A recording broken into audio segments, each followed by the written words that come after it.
so much for your absolute compassion for us. Thank you for your connection with us. Thank you for holding us in our vulnerability, in our exposure, sometimes at our worst possible end. We thank you so much for the love and acceptance that we receive in Jesus, in the power of your Holy Spirit. God, I thank you that you are our mother, you are our father, you are our heavenly parent, the one who cares, because we belong to you. You have striven for us. We are yours. We thank you so much for your care. Lord, as we try and understand more about ourselves, as we understand you, open our hearts and our minds to hear what it is you will say to us in our reflection today. In Jesus' name we pray these things. We say amen.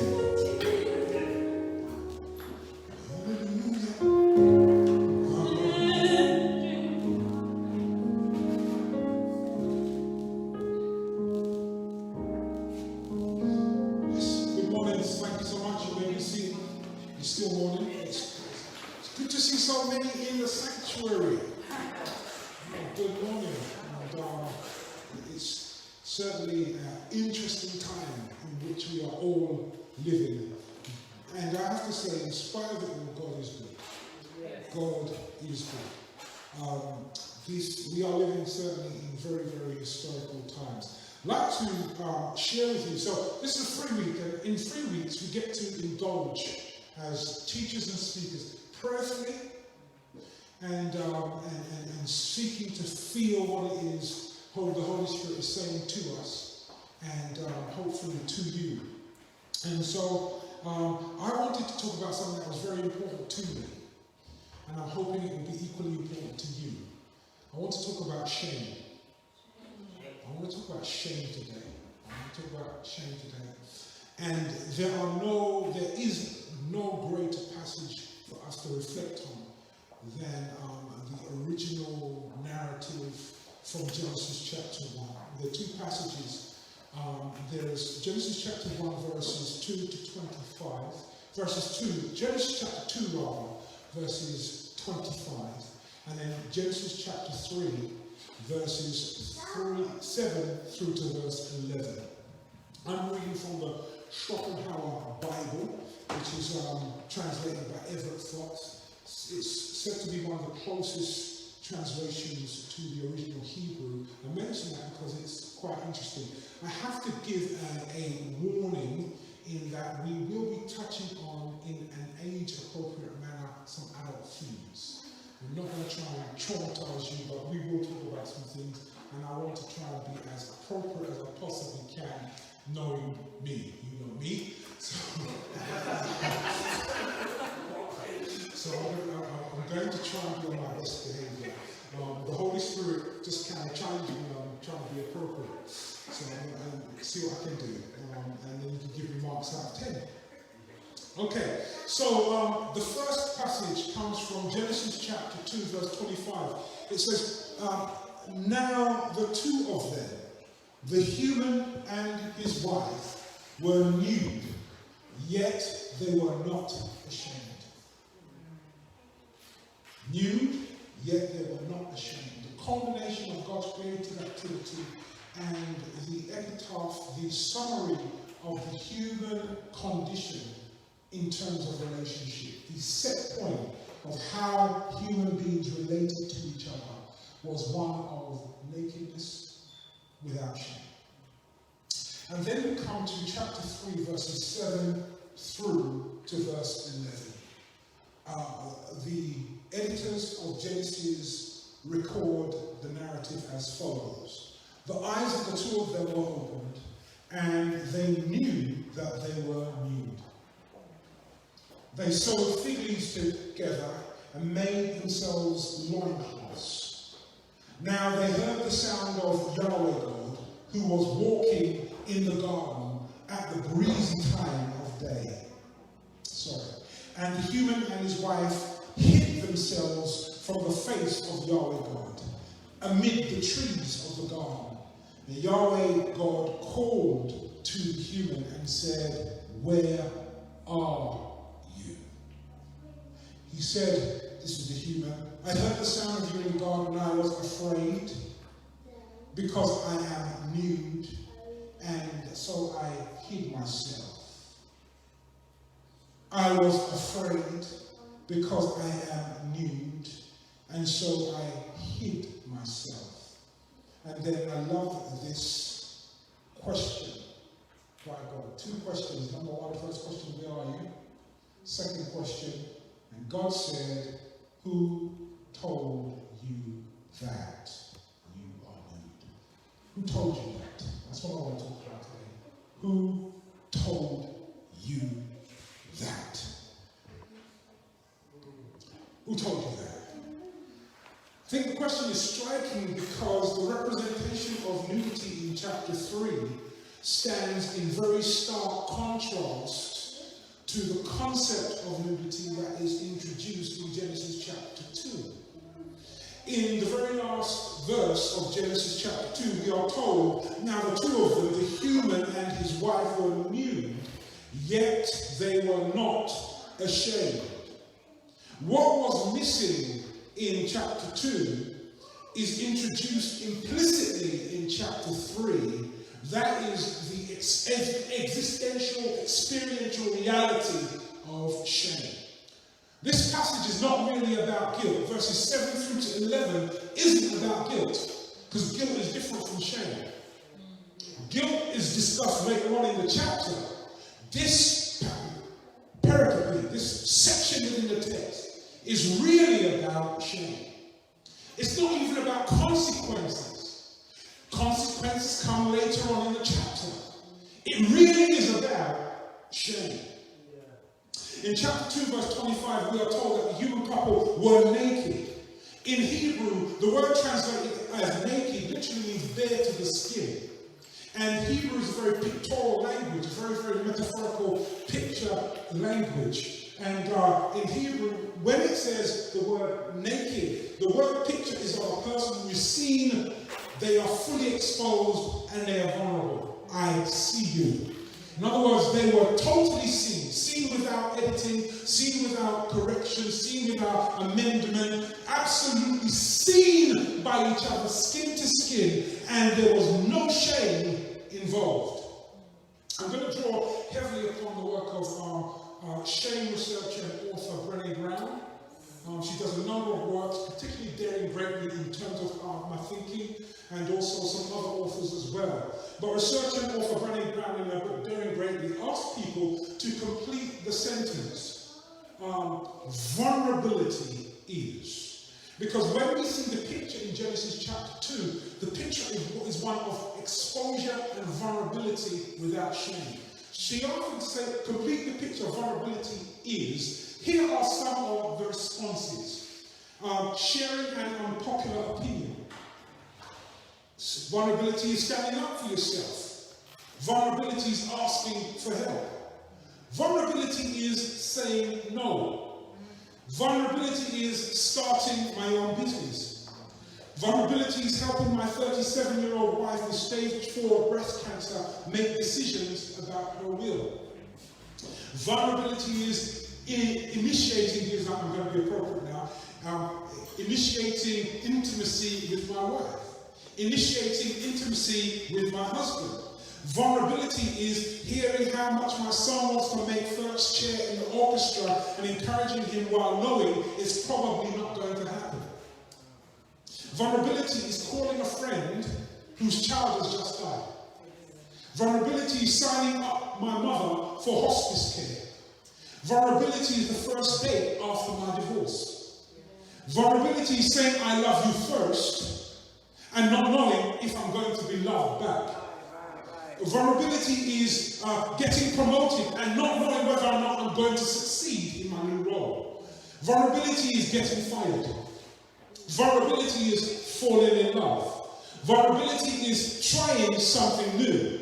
Vulnerability is bringing my new boyfriend home. Vulnerability is getting pregnant after 3 miscarriages. Vulnerability is waiting for the biopsy to come back. Brown continues that when asked the question, how does vulnerability feel? The answers are equally as powerful. How does it feel? It's taking and hoping the real me isn't too disappointing. It's not sucking it in anymore. Vulnerability is the place where courage and fear meet. Vulnerability is you are halfway across the tightrope, and moving forward or going back are both as scary. Vulnerability is sweaty palms and racing heart, scary and exciting, terrifying and hopeful. Vulnerability is taking off the straitjacket, going out on a limb, a very, very high limb. Vulnerability is taking the first step towards what you fear the most. It feels awkward and scary, but makes me human and alive. Vulnerability is being all in. Vulnerability is a lump in my throat and a knot in my chest. Vulnerability is the terrifying point, I love this image, the terrifying point on the roller coaster when you're about to tip over the edge and take the plunge. Vulnerability is freedom and liberation. It feels like fear every single time. Brown continues, because somebody asked, what does this got to do with the text class? This is good stuff, please bring it home. All right, thank you for the challenge. Okay. Brown notes, and the answer that appeared over and over in all our efforts to better understand vulnerability, the word naked. Naked. Vulnerability is like being naked on stage and hoping for applause rather than laughter. It's being naked when everyone else is fully clothed. It feels like the naked dream, you know, when you're in the airport, stark naked. According to the Merriam-Webster dictionary, the word vulnerability is defined or derived from the Latin word vulnerare, meaning to wound. The definition includes being capable of being wounded. It means open to attack or damage. That's the negative vulnerability, definition of vulnerability. Webster defines weakness as the inability to withstand attack or wounding. And Brown says this, just from a linguistic perspective, it is clear that these are very different concepts. And in fact, one would argue that weakness often stems from a lack of vulnerability. I don't want to be partly political, but it was really interesting as the president came out from his experience of COVID-19 invulnerable. Just, ripped the mask off and then stood on the lawn and said, you might not know it, but I'm a senior. I don't like that word vulnerable, but I'm part of vulnerable. And I just thought, what a contrast. What a genuine contrast. I just reflected on that. Okay, weakness stems from a lack of vulnerability when we don't acknowledge how and where we're tender and we're more at risk of being hurt. So, according to Brown, vulnerability is uncertainty, risk, and emotional exposure. Uncertainty, risk, and emotional exposure. Vulnerable, naked. They were naked, they were nude, and they were not ashamed. They were uncertain, they were risky, and they were emotionally exposed, but there was no shame. No shame. We know that a healthy relationship has reached a new depth when people are able to be vulnerable with each other. When the authors of Genesis chapter 2 tells us, now the two of them, the human and his wife, were nude, yet they were not ashamed. They are saying something very, very profound about the original and intended state of human relationships. Human relationships are intended to be intimate, vulnerable, and exposed to each other without being ashamed. What then is shame? And how then has this shame wants to enter the equation? For those of you who are familiar with the Game of Thrones,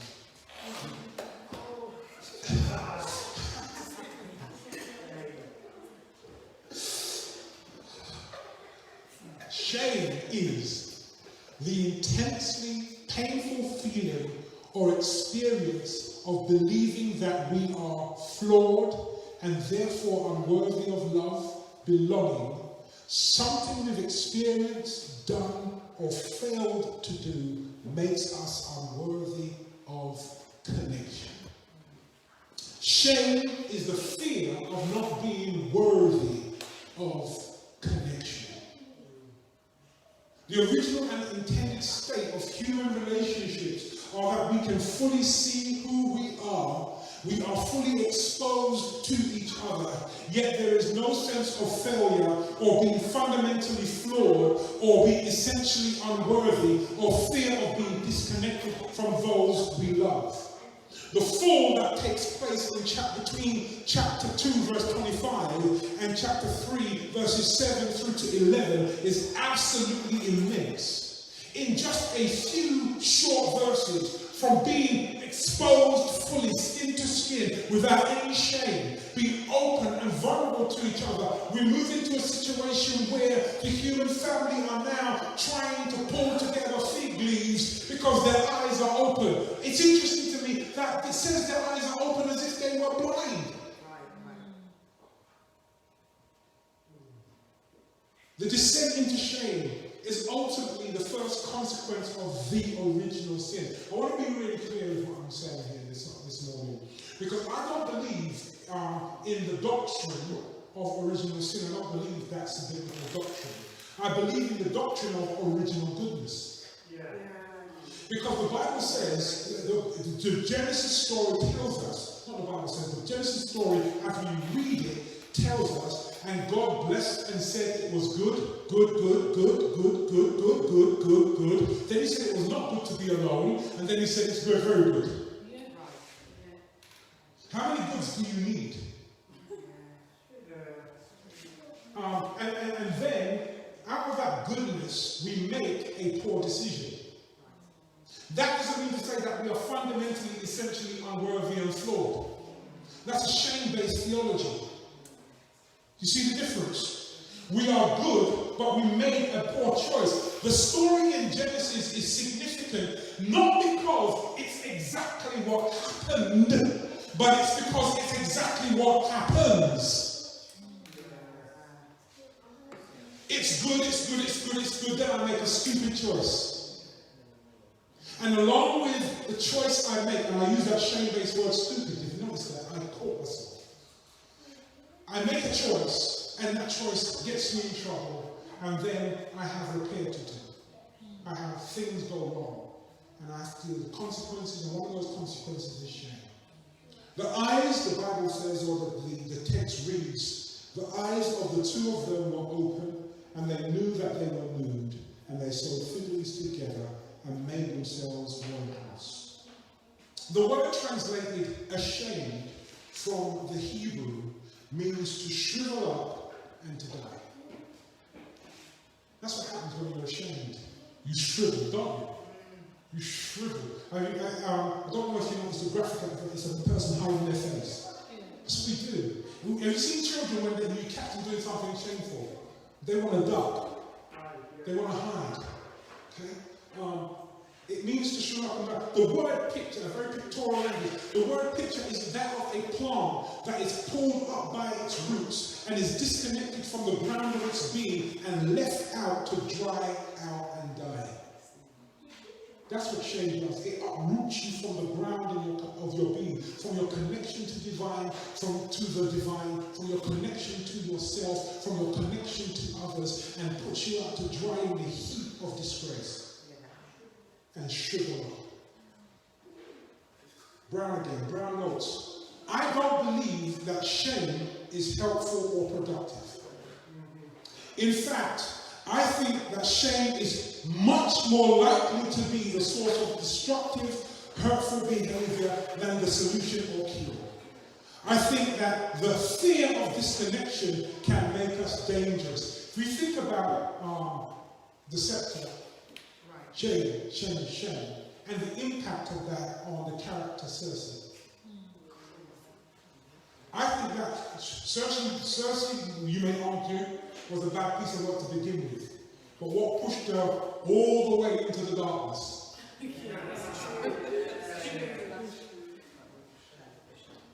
Shame is a fear of disconnection. Brené Brown says again, we are psychologically, emotionally, cognitively, and spiritually hardwired for connection, love, and belonging. I work in child protection, and one of the things every child fears, this is why children often who are abused won't tell their parents, because what they fear is disconnection. And predators and abusers use that fear of disconnection to perpetrate harm. We are fundamentally hardwired for connection. That is why shame is so pernicious. Connection, along with love and belonging, two expressions of connection, is why we are here. It's what gives us purpose and meaning to our lives. Shame is the fear of disconnection. It's the fear that something we have done or failed to do, or an ideal that we failed to live up to, or a goal that we have not accomplished, makes us unworthy of connection. I am not worthy or good enough for love, belonging, connection. I'm unlovable. I don't belong. Here's the definition of shame that has emerged from her research. Shame is the intensely painful feeling or experience of believing that we are fundamentally flawed and therefore unworthy of love. Guilt says, I did something bad. Shame says, I am bad. And when you look at the research, the evidence from research is that shame is highly correlated with addiction, violence, aggression, depression, eating disorders, and bullying, to name a few. It's interesting that how the couple in the passage respond to each other once shame is introduced into the relational dynamic. The eyes of the two of them were open, and they knew that they were new. They sewed fig leaves together, and they made themselves loincloths. Having fallen, they are no longer able to risk vulnerability with each other. And I find the phrase, the eyes of the two of them were open, incongruous. It doesn't match the evidence that we see in the text. It doesn't fit. We know that their eyes were open in chapter 2 because God made them seeing.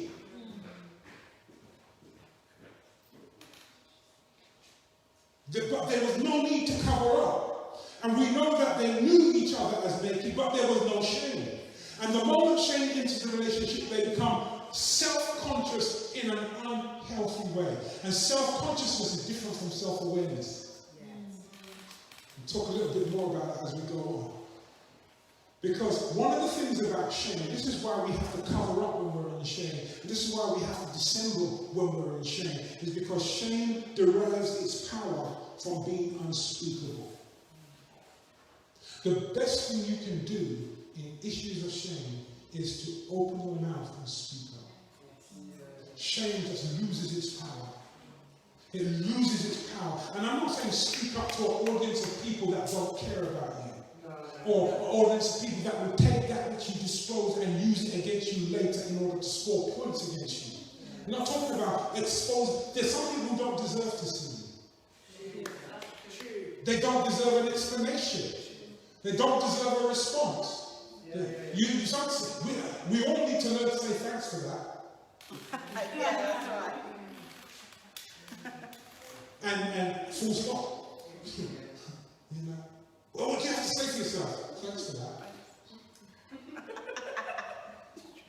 That's very helpful.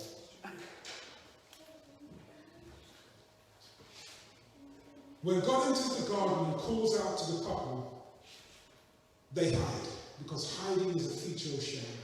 We're told that the Yahweh God called the human and said, where are you? What's interesting about the question is that implicit in the question is the theology that is going behind the writers. They all believe that God knows. When God says, where are you? God's not thinking, I can't find you. God, you know, when God says, where are you?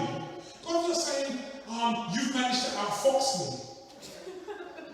You're in the tree somewhere, I can hear you whistling, but where exactly are you? When God asks, where are you? What God is doing is creating an opportunity for self-reflection.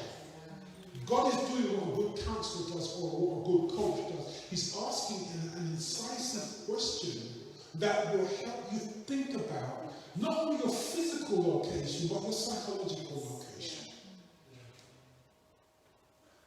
God knows where they are. He's not trying to, God is not trying, she's not trying, God is not trying to locate the couple. God is asking the question because God is trying to get the couple to locate themselves.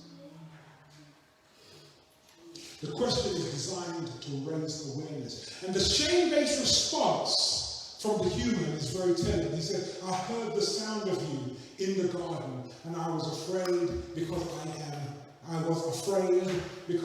am nude, and so I hid. I am afraid because I am nude and I hid. I was afraid, I am nude and I hid. How many times is that the cycle that we experience in the relationships that we have with each other? When a time when we can be vulnerable, be open to each other, we experience fear, we recognize we are nude and exposed, and then we hide. A time when we could become true about our honest feelings about something, we run into this fact that I am afraid, I am nude, and I'm going to hide. The word picture translated as fear is of a person being held in the hand of another person. In other words, caught or delivered into the hand. This is the opposite of a healthy vulnerability that we've been speaking about. Everything in this human psyche is sending alarm signals that being vulnerable, naked, exposed is a bad thing. And so I cannot be myself. I must cover up. I must hide. And now nakedness and nudity mean exposure and inadequacy.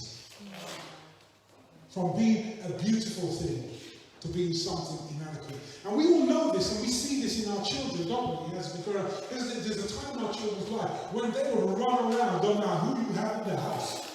Yes.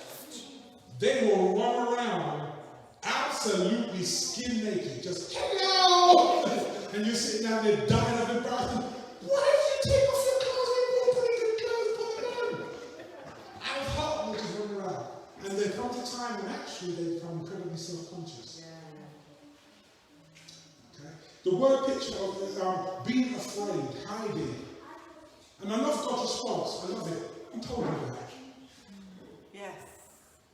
God says, who told you that you were nude?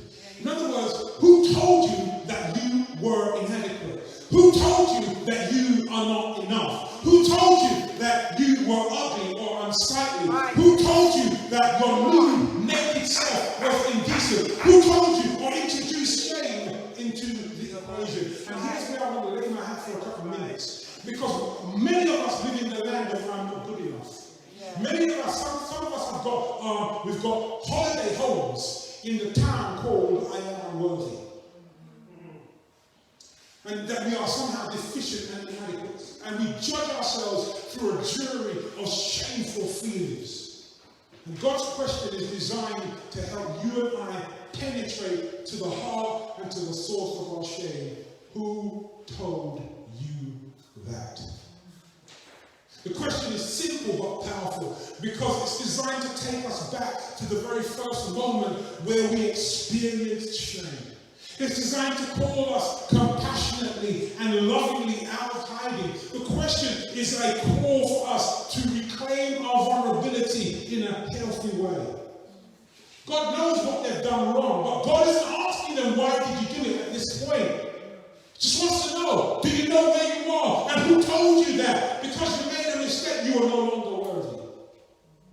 Who gave you that all or nothing scarcity feeling that I don't have enough love to cover the mistake that you made, and you have to now hide because I can't tolerate the fact that you are no longer quote unquote perfect as other people count perfection?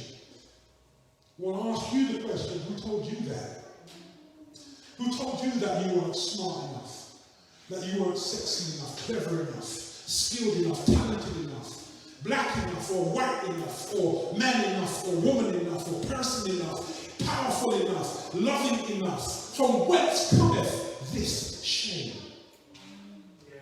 Question is designed to help you do some root cause analysis. And at the root of shame, when you go back to the root of shame, there's a talking snake.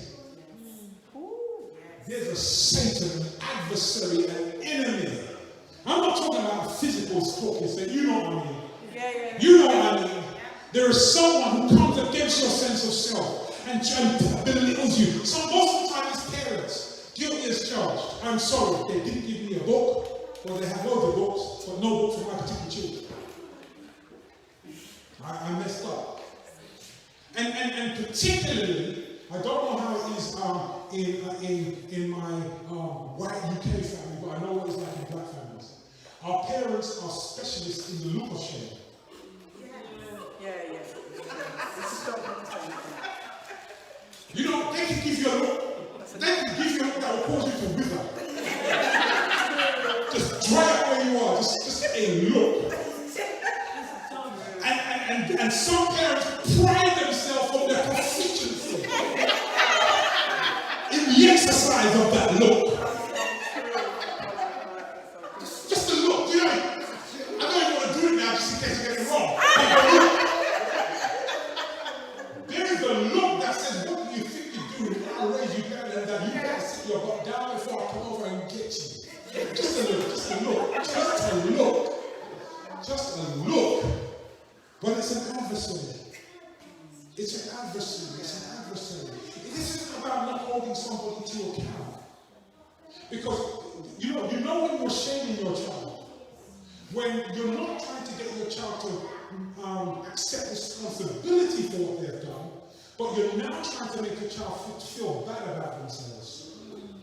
And some of us, we've asked a question to our children. Have you no shame?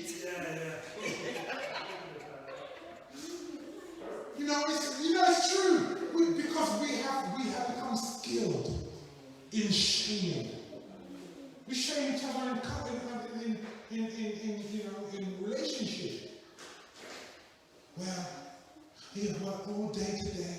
I made the breakfast, I made the dinner, and I made the tea.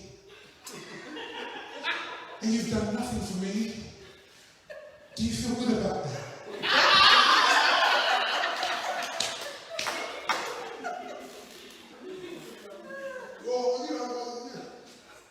Shame. We become skilled in it.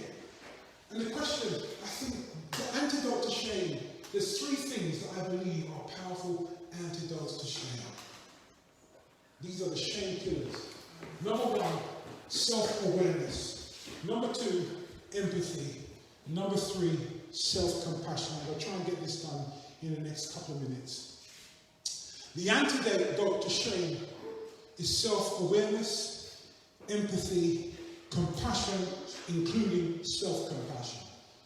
According to Daniel Goleman, who's the doyen of emotional intelligence, Daniel Goleman wrote in the Harvard Business Review, self-awareness is the first component of emotional intelligence. Self-awareness means having a deep understanding of one's emotions, strengths, weaknesses, needs, and drives. People with strong self-awareness are neither overly critical nor unrealistically hopeful. Rather, they are honest with themselves and with others. Self-aware. Knowing yourself.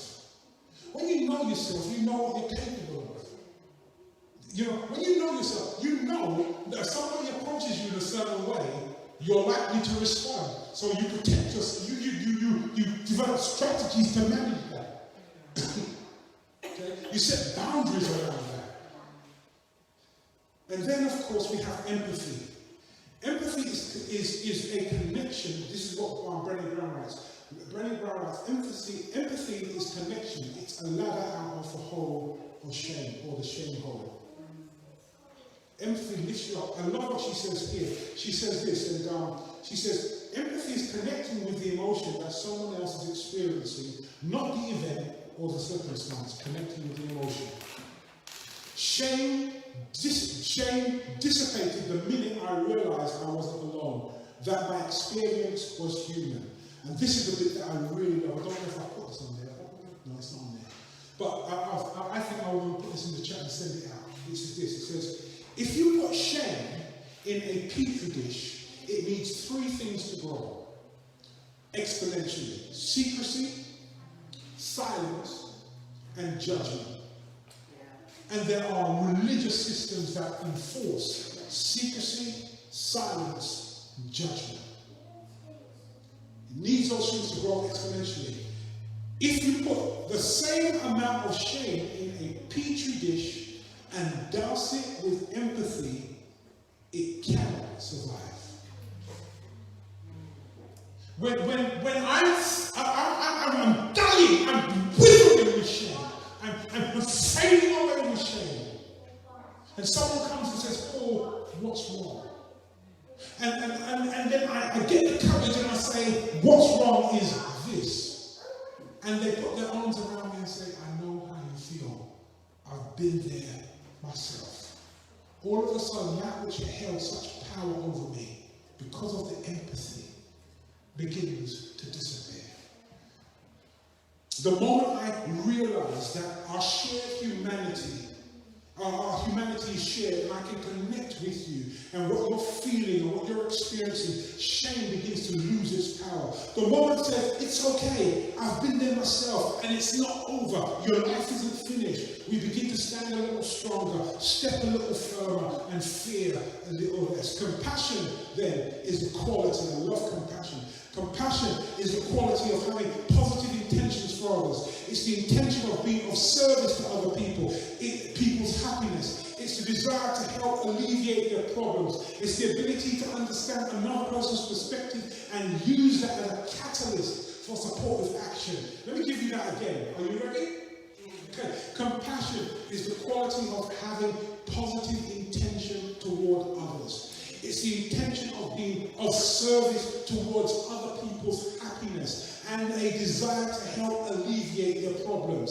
It is the ability to understand others' perspectives and to use that understanding as a catalyst for supportive action. And then self-compassion is an essential component of compassion for others. Sometimes people operate and give compassion to other people when they don't give it to themselves. And that causes me to question the compassion they're giving, because you can't give what you don't have.